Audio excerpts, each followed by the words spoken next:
My name is Dilpreet, and today we're going to be doing week 7 video.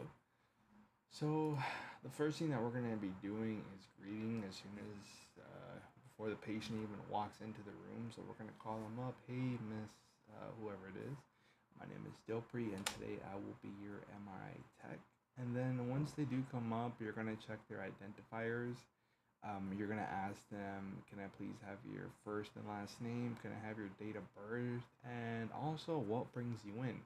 And if they say something that doesn't make sense, obviously, something's wrong. We're gonna have to call their physician, or just double check.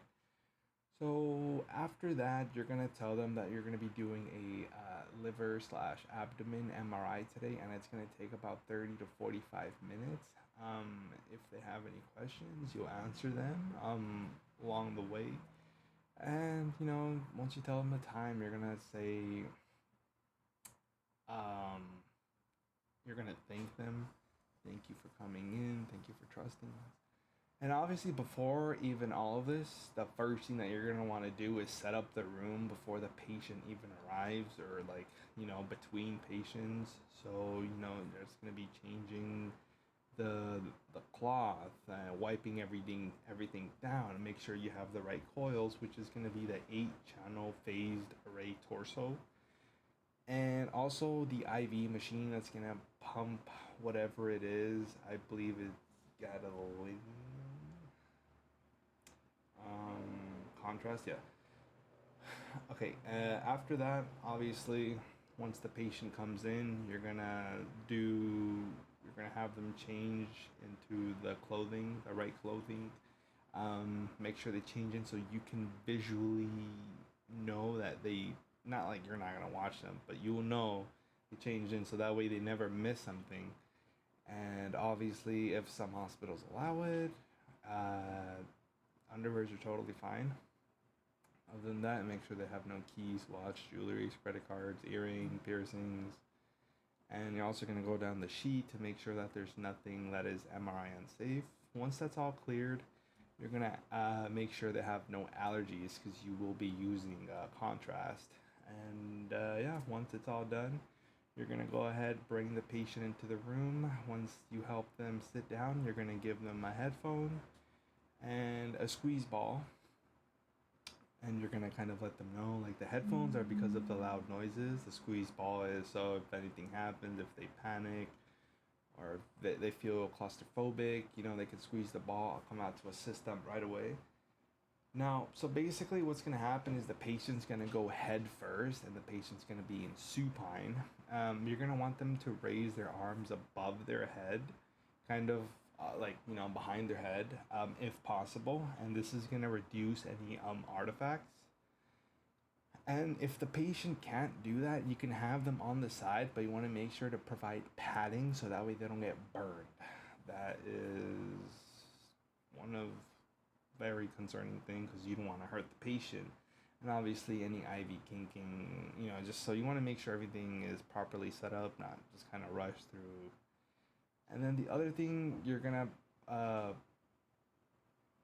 the laser mark is gonna be kind of below their void process, kind of like sternum. And so the sequence and the coverage for the axial, it's going to be below the respiratory. So it's going to be covering from the top liver dome all the way down to the kidneys. And for coronal, it's going to be covering the anterior abdomen wall all the way to posterior soft tissue. And this is going to include the liver, spleen, kidneys. Now for the axial, this is where they kind of, for the coronal and the axial, they're going to have to hold their breath for both of these. And they're going to be, again, perpendicular to the abdomen. And it's going to cover from the liver dome through the inferior kidneys, pancreas, gallbladder, all that good stuff. Now for the power injector, you want to use this instead of a hand injection, because again, it delivers precise, it's exactly when you need it. And There won't be any delays, so that way you can get that nice, beautiful image, bright veins. And not only that, again, you want to really make sure that the patient has no allergies. Again, after that, you want to make sure that their kidney function is okay as well. And this is something you do way before the patient as well. And not only that, you want to flush with saline after you are done with the IV, and kind of, let the patient sit there just to make sure everything's okay. And obviously, let them do their business. And then obviously,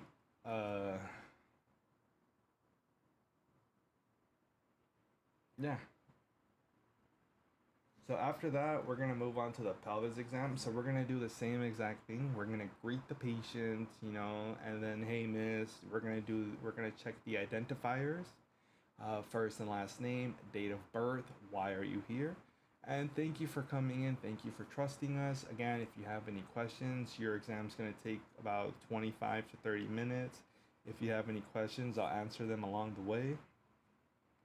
Again, you're going to do the same exact thing. You're going to set up before the patient even arrives. So you're going to want to make sure that everything is clean, wiped down, and you have the right coils. And if you need an IV, which I believe we don't for this one. And yeah, so again, you're going to want headphones. You want the squeeze ball, whatever coils that you need. If you need an IV, go ahead and use it. The coils that we're going to be using are a phased array torso, and it's almost kind of the same as the abdomen coil. And the positioning is also going to be supine, so on the back, and you can go head first, or you can also do feet. It depends on the site, and you can, I believe, put arms on the side as well. Now for the laser landmark, this is going to be mid-pelvis, or it's going to be the iliac crest. Now for the sequence and coverage, so for the axial slices, it's going to be to the lumbar spine, and it's going to go from the iliac crest through the ischial tuberosities, including bladder and reproductive system. And for the sagittal, which is going to be kind of, left and right, it's going to be perpendicular to the hip joints, and it's going to divide into, again, left and right. And it's going to do the entire bony pelvis and the soft tissue. So that's going to be your bladder, your prostate, your ureters, and your rectum. And now for the coronal, this is going to be posterior and front and back, right? So this is going to be from the pubic symphysis anteriorly through the sacrum posteriorly, and it's going to be including the pelvic and the soft tissues. Again, before doing all of this, you want to make sure the patient doesn't have any allergies. You also want to make sure that the patient has a good kidney function if you are using IV. Not only that, you always want to make sure you lock the room before even heading out to the patient, or anytime you leave the room, because you don't want any accidents happening. Again, you always want to wash your hands between patients, and not only that, you want to make sure that you keep a safe environment. So you want to make sure there's no cluster, everything is organized, there's no metals, so make sure everything is cleared, that you don't have your clip or badge on you by accident that is metallic, and the patient doesn't have anything inside of their body that's not, MRI safe and is MRI unsafe. And again, you always want to make sure you check MRIsafety.com if you are always unsure, and also contact their physician to really make sure. And other than that, I think that is it. Thank you so much, and